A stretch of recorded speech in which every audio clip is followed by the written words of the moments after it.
Hi friends, welcome to Chennai food.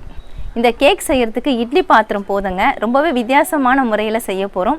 Choco lava idli cake எப்படி செய்யறதுன்னு பார்க்க போறோம். வாங்க பார்க்கலாம்.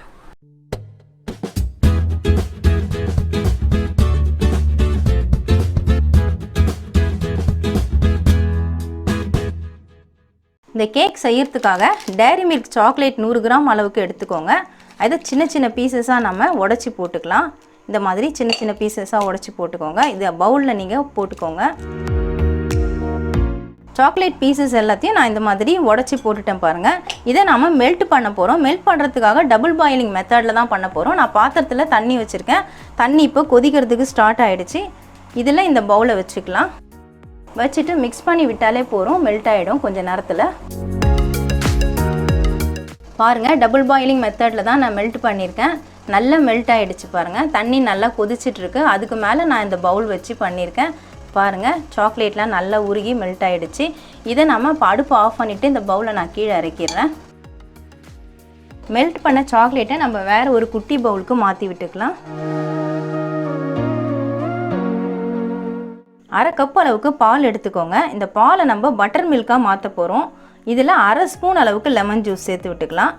சேர்த்துட்டு நல்லா மிக்ஸ் பண்ணி விட்டுடுங்க. ஒரு 5 நிமிஷம் வெயிட் பண்ணால் போதும். நமக்கு பட்டர் மில்க் ரெடி ஆகிடும். பாருங்கள் பட்டர் மில்க் ரெடி ஆகிடுச்சு. இந்த மாதிரி தான் இருக்கணும் பால். இப்போ இதை பவுலுக்கு மாற்றி விட்டுக்கலாம். நீங்கள் எந்த பவுலில் கேக் பேட்டர் ரெடி பண்ணுறீங்களோ அந்த பவுலுக்கு நீங்கள் மாற்றிக்கோங்க. 1/4 கப் அளவுக்கு சர்க்கரை எடுத்து பவுட்ரு பண்ணிக்கோங்க. 1/4 கப் சர்க்கரையை பவுட்ரு பண்ணால் 1/4 கப்புக்கும் கொஞ்சம் கூடுதலாக தான் வரும். ஆனால் நீங்கள் 1/4 கப் அளவுக்கு சர்க்கரையை அளந்து எடுத்துகிட்டு பவுட்ரு பண்ணிக்கோங்க. இந்த பவுட்ரு பண்ண சுகரை இதில் சேர்த்துக்கலாம். 1 டேபிள் ஸ்பூன் அளவுக்கு குக்கிங் ஆயில், சமையலுக்கு யூஸ் பண்ணக்கூடிய சன்ஃப்ளவர் ஆயில் யூஸ் பண்ணிக்கோங்க. கடலெண்ணெய் நல்லெண்ணெய் யூஸ் பண்ணாதீங்க. 1 டேபிள் ஸ்பூன் அளவுக்கு சேர்த்து விட்டுறேன். இது எல்லாத்தையும் நல்லா கலந்து விட்டுக்கோங்க. நான் நல்லா மிக்ஸ் பண்ணி விட்டுட்டேங்க. இப்போ மைதா மாவு சேர்த்துக்கலாம். மைதா மாவு அப்படியே சேர்த்தா கட்டிப்பட்டுடும். இந்த மாதிரி ஏதாவது ஸ்ட்ரெயினர் ஏதாவது வச்சுக்கோங்க. வச்சுட்டு அதில் சளிச்சிட்டு சேர்த்துக்கலாம். அரை கப் அளவுக்கு மைதா மாவு எடுத்துருக்கேன். அதை எல்லாம் நான் சேர்த்துக்கிறேன். 1 டேபிள் ஸ்பூன் அளவுக்கு கொக்கோ பவுடர், அதையும் இதில் சேர்த்துக்கலாம். அரை டேபிள் ஸ்பூன் அளவுக்கு பேக்கிங் பவுடர், அதையும் சேர்த்துடலாம். 1/4 டேபிள் ஸ்பூன் அளவுக்கு பேக்கிங் சோடா, அதையும் சேர்த்துக்கலாம். இதை நல்லா இந்த மாதிரி தட்டி விட்டுக்கோங்க. அது அப்படியே சளிச்சா மாதிரி நல்லா சாஃப்டாக மாவு வரும். இப்போ இதை நல்லா மிக்ஸ் பண்ணி விட்டுக்கலாம். பாருங்கள் நல்லா மிக்ஸ் பண்ணி விட்டுட்டேன். நம்ம சேர்த்த கொக்கோ பவுடர், மைதா மாவு, பேக்கிங் பவுடர், பேக்கிங் சோடா எல்லாமே பாருங்கள் பட்டர் மில்க் எல்லாம் ஒன்றா மிக்ஸ் ஆகிடுச்சு. இந்த கன்சிஸ்டன்சி இருக்கா மாதிரி பார்த்துக்கோங்க. ரொம்ப தண்ணியாக இருக்கக்கூடாது, ரொம்ப திக்காகவும் இருக்கக்கூடாது. பாருங்கள் இந்த அளவுக்கு திக்னஸ் இருக்கணும். விட்டு விட்டு விழுது பாருங்கள். இந்த மாதிரி தான் விழணும். இப்போ நம்ம இதை இட்லி பாத்திரத்தில் தான் வேக வைக்க போகிறோம். இட்லி தட்டில் நம்ம ஆயில் தடவிக்கலாம். நீங்கள் குக்கிங்க்கு யூஸ் பண்ணுற ஆயிலே நீங்கள் தடவி விட்டுக்கலாம். இட்லி தட்டில் நான் ஆயில் தடவி வச்சுட்டேங்க. இப்போ அடுப்பு ஆன் பண்ணிவிட்டு அடுப்பு சிம்மில் வச்சுருக்கேன். நான் இட்லி கடாயை தான் பயன்படுத்துகிறேன். நீங்கள் இட்லி குக்கர் கூட பயன்படுத்திக்கலாம். 1 கப் அளவுக்கு நான் சால்ட் எடுத்துருக்கேன். அந்த சால்ட் இதில் சேர்த்துக்கலாம். சேர்த்துட்டு ஃபுல்லாக இந்த மாதிரி கொஞ்சம் பரப்பி விட்டுடுங்க. இந்த இட்லி பாத்திரம் நல்லா ஹீட் ஆகணும். அதனால் 5 நிமிஷம் மூடி போட்டு விட்டுடலாம். நான் 5 நிமிஷம் மூடி போட்டு விட்டேங்க. இப்போ பாருங்கள் இட்லி கடாய் நல்லா ஹீட் ஆகிடுச்சு. இதில் இட்லி தட்டை உள்ளர வச்சிடலாம். வச்சுட்டு இந்த கேக் பேட்டரை ஒரு ஸ்பூன் அள்ளி ஊற்றிக்கலாம். குழிக்குள்ளே அடங்குற மாதிரி தான் இருக்கணும். ரொம்ப வழிய இருக்கக்கூடாது.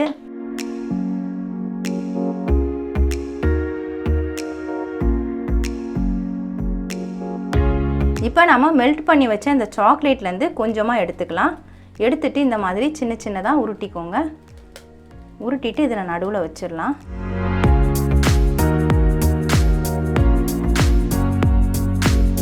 மறுபடியும் அந்த சாக்லேட் மேலே இந்த கேக் பேட்டர் கொஞ்சம் ஊற்றி விட்டுடலாம்.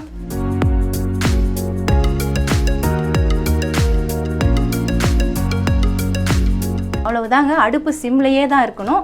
10லேருந்து 15 நிமிஷம் வரைக்கும் வேக விட்டால் நமக்கு கேக் ரெடி ஆகிடும். நான் அடுப்பை சிம்மில் வச்சுட்டு 15 நிமிஷம் வேக விட்டுட்டேங்க. உங்களுக்கு வெந்துருச்சா இல்லையா நீங்கள் பார்க்கணுன்னு நினச்சிங்கன்னா இந்த மாதிரி டூத் பிக் எடுத்துக்கோங்க. டூத் பிக்கை வச்சு ஓரத்தில் இப்படி குத்தி பாருங்கள். நடுவில் குத்தாதீங்க. ஓரத்தில் குத்துனீங்கன்னா ஒட்டாமல் வந்துருச்சுன்னா வெந்துருச்சுன்னு அர்த்தம்.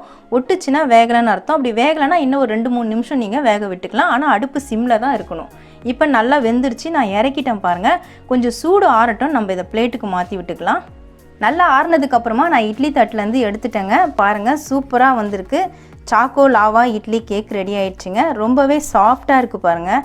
நல்லா பஞ்சு மாதிரி இருக்குது இப்படி கை வச்சு பார்த்தா. உள்ளே இருக்கிற சாக்லேட் நல்லா கவர் ஆகிருக்கு. அது அப்படியே சாப்பிடும் பொழுது ரொம்பவே டேஸ்ட்டாக இருக்கும். ரொம்ப ஈஸியாக இந்த கேக்கை ரெடி பண்ணலாங்க. நீங்களும் இதே மாதிரி கேக்கை ட்ரை பண்ணி பாருங்கள். அனைவருக்கும் என் இனிய கிறிஸ்மஸ் தின நல்வாழ்த்துக்கள். ரொம்பவே வித்தியாசமான இட்லி கேக் எப்படி செய்கிறதுன்னு வீடியோவில் பார்த்துருப்பீங்க. நீங்களும் ட்ரை பண்ணி பாருங்கள். உங்களுக்கு இந்த வீடியோ பிடிச்சிருந்தா லைக் பண்ணுங்கள், ஷேர் பண்ணுங்கள், சப்ஸ்கிரைப் பண்ணுங்கள். சப்ஸ்கிரைப் பண்ணவங்க மறக்காமல் பெல் பட்டனை கிளிக் பண்ணுங்கள். இந்த வீடியோவில் ஏதாவது டவுட்ஸ் இருந்தால் கமெண்ட்ஸில் கேளுங்கள். உங்களுக்கு ஏதாவது ரெசிபி வீடியோ வேணும்னாலும் கமெண்ட்ஸில் கேளுங்கள். நமக்கு இன்னும் 2 சேனல் இருக்குங்க. அந்த சேனலுக்கான லிங்க்கை நான் டிஸ்கிரிப்ஷனில் கொடுத்துருக்கேன். நீங்கள் லிங்க்கை கிளிக் பண்ணி சேனலை ஓப்பன் பண்ணி பாருங்கள். உங்களுக்கு இந்த சேனல் பிடிச்சிருந்தா சப்ஸ்கிரைப் பண்ணிக்கோங்க. நன்றி, வணக்கம்.